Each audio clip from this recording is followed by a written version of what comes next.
think you're good to get started whenever you're ready, Carolyn. Okay, all right. Hi, everyone. It looks like a pretty nice day today.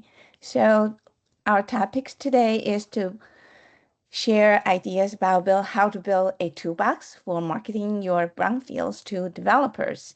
I am part of the TAP team, and I'm trained in social psychology. My specialties are in environmental and health, risk, disaster, and crisis communication, as well as I dabble into policy as well, and I have a marketing background. So let's get started. What's the toolbox? Well, I would like you to think about this particular toolbox as having two different purposes. One is it is a toolbox for internal consumption, meaning whenever you need something, ideally this is toolbox. It's like a repository for all the information you will need when you need to make a pitch to a developer. You could also, so you could publish this on your website as part of the intranet, meaning only people with permission can see this toolbox. But you could also take some part of this information and publish it on your website as public toolbox, meaning this is also part of your marketing strategy where any developers who are looking you up could actually see what are the things you already have done, what your resources are, and how they may start thinking about working with you. So here I have come up with a set of criteria for you to think about how to define what your toolbox is for. So simply is to assemble a set of accessible tools for marketing your brownfield projects. And this particular toolbox should be adaptable and is a living document, of course. You should be able to use it to support each different project. Hopefully you have more than one project to work on. And your audience will primarily be real estate developers, investors, and funding agencies. But for the public toolbox that's published on your website, you're also informing the communities what you're doing as well. As community support is really important. And your goal is basically to market your brownfield projects to advance community development. And when you have this toolbox built, you are really thinking of how you could utilize the structured, applicable knowledge to advance your development goals, but also in this toolbox, at least for the internal toolbox, you should probably include some successful examples that you could always refer to whenever you try to come up with a marketing pitch. So the next slide, I forgot to mention that on the right is the UConn TAP's footprint. As you can see, we have served quite a few communities already, but we welcome everyone in here who some of you might have worked with us already, some of you might not have, but spread the word. We are here to serve you. And depending on whether you have started your project or you're thinking about, maybe you want to develop a project, here is a chart from TAB that would help you and go through things step by step. This chart is not divided into phase one, phase two, or phase three, but it kind of is like an emulated chart. It's a chart that emulates these phases to an extent. So starting from the left, you just getting started and then identify sites to developing a plan for reusing a brownfield site, informing the community. You need to consult the community. And on the right would be finding the funding for assessment and cleanup of brownfields. And at the lower right, this is hiring environmental professionals. So we have a team. If you go to our website, you will notice some folks, for example, Dr. Randy Mendes and Dr. Haley Klaas are in charge of day-to-day operation, and they're both engineers. And we also have other support team members, such as myself, who support communication, especially when it comes to communicating with the public about environmental issues, health issues, policy issues, and also how do we market the brownfields. So I already mentioned that we will encourage you to build a dedicated web page. Again, I would suggest that you have internal web page versus the external web page. Internal web page is just for internal consumption and is constantly updated with ideas, and external web page would be for everyone to see in terms of where you are, what you're doing, what your resources are, and so on. And again, Tab could help support that as well. We do have people who know how to build web pages that are useful for in terms of gathering resources into a repository. The first thing I would say is probably to, if you want to build this toolbox, build a resource map. Now, this resource map is a little bit different from the resource map that you're thinking in terms of, because there are quite a few Brownfields toolbox out there. They're primarily just among a lot of information that's more technical. But in this case, this is really for internal use, where I would encourage you to create a task by resource matrix to kind of, again, you could overlay information, different tiers, different elements to showcase what your budget might be at, what the financing, how the financing is going, what your personnel resources might be, what the tasks are, and what would be your project timeline. That may change. So this is, again, is a living document, but it will help you constantly looking at the chart or the map, the interactive map, and thinking, gee, we just got cut in our budget. What do we do? Apparently there's another round of brownfield grants we could apply to, so our financing opportunities might be looking up. Someone has left their position. What do we do? And where are we in terms of our task? So, and where are we in terms of everything that we have against our project timeline? So that's just an example for you to think about it.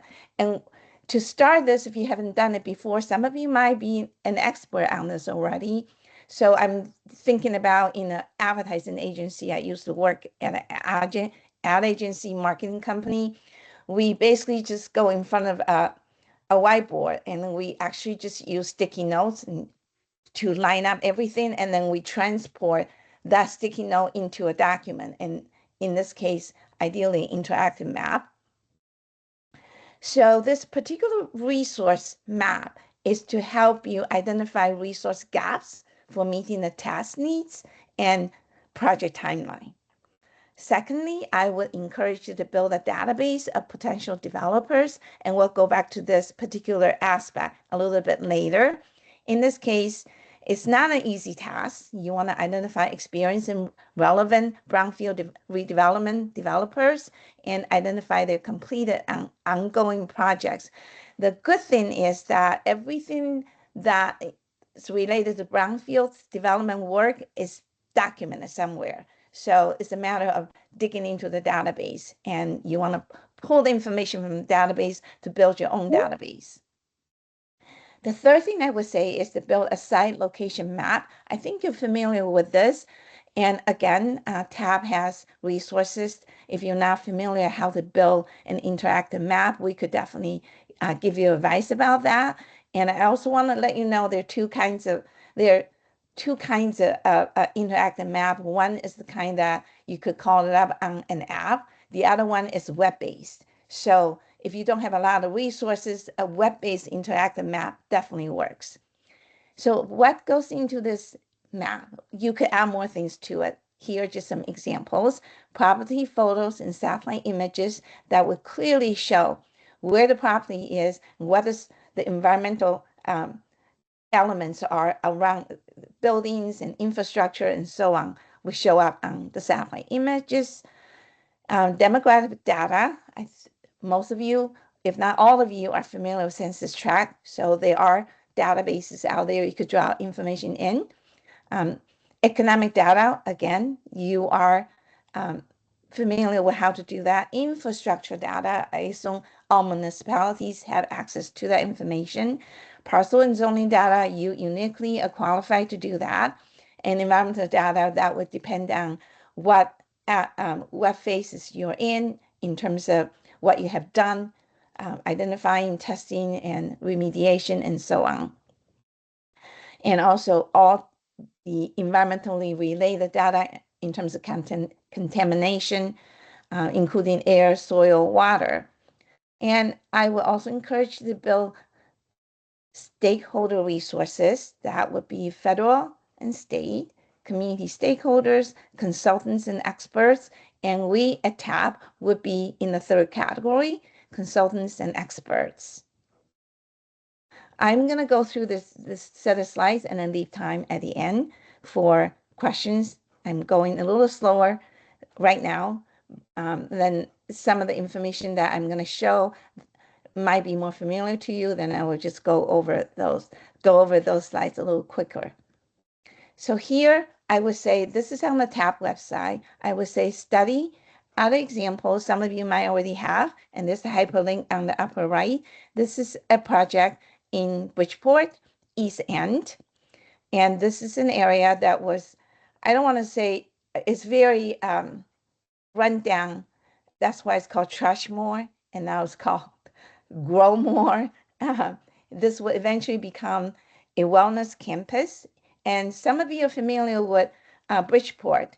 I did an environmental project in Bridgeport, and East End is an area that really could use development, and it also has a lot of flooding threats as well. So all in all, this is an area that's very neglected to a great extent and could really use a boost by a project like this one for community development and economic development and of course workforce development. So in terms of building this toolbox, there are some of these techniques that you might be familiar with, visualizing the space. And again, this is desktop research. You're going to look at historical photos, Sanborn maps, area images over time from satellite database and site evolution. What are the things that have been done historically speaking in the space? Complete the activities, phase 1, phase 2, and phase 3, for example, and regulatory approvals would be really probably the most important aspect in terms of how you move forward. Profiling the community, again, I only gave you a few examples here. 5-mile radius population, but I would also encourage you to look a little broader above and beyond 5 miles. And if you are simultaneously applying for multi-purpose grants, you may think about joining forces with other communities that may have similar symbiotic type of development that will help develop your community and their community. Then your 5-mile radius population should probably be broadened, for example. Growth trends. So growth trends in a small town, in Connecticut, small towns tend to be quite small, might be more at a lower scale. So that means thinking about a larger area could really help. And workforce, what's your labor force like? And also major and potential employers. So this is one particular webinar talking primarily about the toolbox. We are thinking maybe we will do another webinar to talk about how to turn it into a marketing project and make a marketing pitch. And that's where some of these type of aspects, for example, workforce population could be more of a focus for that particular conversation. On the other side would be development opportunities, housing rental vacancy rates, housing demands, and commercial markets. real retail leakage, office demands, industrial demands, and also mixed use demands, of course. Shoot, I need to. So here is a story for some reason. Oh, wait, I made the headline somehow disappear for some reason. This is New London. I will fix this when we share the slides. So here's a very interesting story that I'm sharing. Some of you might be familiar with it, but you can see how New London struggled and succeeded in more ways than one. I would encourage you to read the story and get inspired. Know your contaminants. Now, I think that if you're in this, if your job functions are in this domain, you're very familiar with all of these different items. So I don't want to go into it too much. Contaminants is under number one. Cross contamination would be really important, especially for Connecticut. We do have floods. Whenever there's heavy rain, our infrastructures are very old. And in the past few days, we have seen floods, not necessarily on the coastal area. And we recently, starting about 2 years ago, we are witnessing more and more flash floods as well. So coastal and drought. Since I moved to Connecticut, we have more droughts as well. So we are in this really interesting climate change zone where we have more rains and more floods and more droughts. We don't have wildfires. We have primarily brush fires, and that is also a problem. And you and I have both experienced the orange sky lately. Thank you to Canada. So on the third tab over here, we're talking about risk reduction package. You are probably familiar with this already. Complete the environmental report, cleanup, regulatory correspondence, liability, protections, all the way down to site closure documents.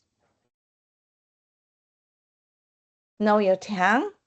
What does your town do for a living? I literally am saying that. What are all the different inputs and outputs and outcomes? So this is where you want to carefully study and put your best foot forward, of course.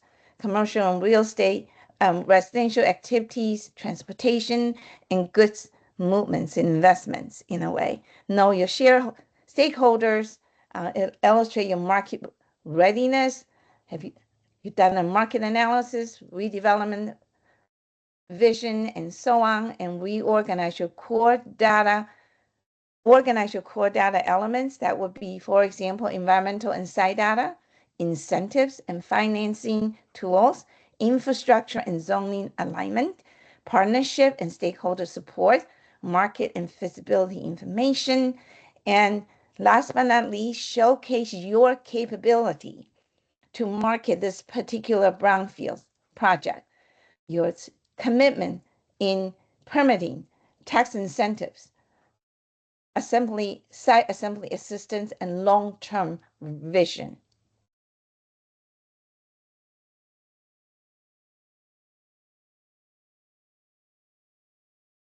Here's a story that is also worth reading where the Brownfield project fell apart. This happened about 14 or 15 years ago. I have a hyperlink here, so please read about it and see what went wrong and try to prevent something like that from happening, of course. So in terms of funding, incentives, and tax incentives, I think you're familiar with this. If not, TAP website has all the resources, including a document example for anti-displacement strategies. So this has something to do with environmental equity, and it's important to protect our property within our community to make sure that the development is not in some ways hurting the community. Instead, it's really helping the community in every aspect. And there are different neighborhoods. We are helping all the neighborhoods. Again, the headline on the top for some reason is becoming, and you might be able to see it, but on my end, it's disappeared. Here are all the different kinds of services that TAP can provide when it comes to applying for grants. And there's a hyperlink at the bottom as well. How do we identify developers? This is, of course, a really important topic. We need to think about, we are the sellers, they're the buyers, and in any real estate transaction, the buyers and sellers has somewhat different motives, but they have to come together with a set of agreement. So think of it that way. And so from the other side, it would be, what are the opportunities from the developer side? The risk, why now? Has the site been cleared? Market viability, financial feasibility, practical timelines. Oftentimes there's more than one timeline proposed. And what their expertise might be, industrial, commercial, market coverage. Does the developer do primarily small local projects, or they are actually a little bit bigger and have done projects in a particular region or more than one region, or are they national developers? Each has its strengths and weaknesses, and you need to study them to find out what exactly they do and what they are. And that's where we're looking at their track record, success stories, failed projects, also their risk profiles, create a risk profile for each one of them, whether they have referrals, if you could gather those, and their industry reputation on the whole. So one way to do this is to actually to look at EPA's Brownfield success story map. In this case, you could go to the website at the bottom. I have a hyperlink. My computer is acting a little funny today. Sorry about that. So on this map, you're already probably very familiar with this, but fundamentally, this is an inventory for you to look at, and you could extract information from it to think about which real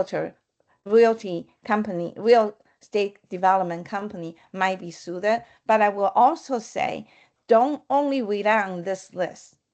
Ask around other municipalities, ask around your peers, because in other states as well, to see whether they have additional suggestions. Then once you identify a set of developers, is aligning the site with the developer's expertise.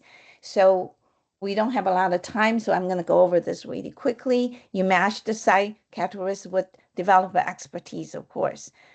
And you want to respond to market demand, support viable partnership. That's a really important aspect, because you might have a really good candidate, but you simply cannot really work with that company for various reasons, and think about what those reasons might be. And number two would be their development priorities. Does this company primarily do industrial, residential, and mixed use? And local, regional, national, we already talked about that. What would be the developer's risk tolerance level? What would be your risk tolerance level? What are the typical under 3 business practices? What kind of communities do they usually target, for example? What are the typical financing agreements that they make? What would be the development scale? Even within a community, is a smaller development versus a larger development, and so on. And also their project preference. When would they like to come in to think about partnership? At what stage of your development? So that also explains their risk tolerance, their motivation, and so on. So at the bottom, for example, policy support. Are they looking at that really, really carefully, for example?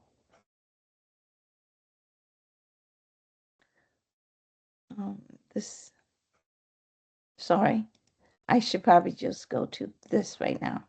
Okay.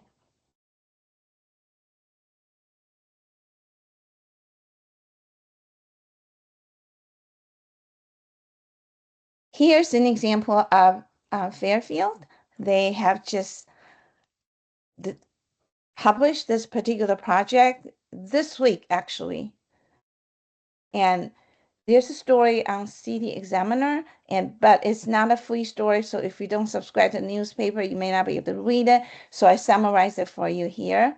This is one project that they're working on, and there's where, who, what, and how. So right now, they have preliminary non-binding review by their town plan and zoning commission. So we could watch and see what happens here. Value proposition. The Brownfields value proposition statements would be a little bit different from, let's say you're selling a product. So you're selling a whole town in a way, and the products in the town itself is part of the town. So think about what the economic value of your project might be for the area, for your town, and maybe in a neighboring area, and even within the state, your own state. Provide specific financial benefits, present measurable financial returns, of course, and ask yourself these questions. What market demands exist? What makes this site unique? What public incentives are available? What risks have already been addressed? What infrastructure already exists? And how quickly can approval occur? On the other side would be some sample value proposition statements, and you could read these, but most importantly, is the financial incentives would be something that people look at very closely. So, and also, so if you look at this whole list, it's primarily about assessment, finance, and approvals. Again, I want to say that, tab, we also have resources that will help you with this value proposition preparation. So here, what can tab do for you? I think you're familiar with what can Brown do for you. So I stole it from that commercial slogan. And you might be already familiar with tab's website, but here it is again at the bottom for you to look at. Grant management, infrastructure, inventory site reuse, and more community outreach support, educational learning resources. And I would also suggest that you write a sample executive summary, and that executive summary will change depending on where you are in your development process and which developer you're working with, and also that executive summary may also change depending on who you're communicating with, the state agency, federal agency, other policymakers, so property. And here's just a template that you could change in any way that you want. But most importantly, emphasize your strengths. And of course, you will have weaknesses as well. And I would say minimize those if you can, but you need to be very open and honest about everything. And in marketing is how you present the information that would get people's interest, and people will know that you have weaknesses, but if they're interested in your project, they will be open-minded enough to talk to you about it. And so I went over a little bit of time. There's a lot of information, and I'm going to stop here. Wendy, should I stop sharing? We can go ahead and open it to any questions. Feel free to throw it in the chat or unmute.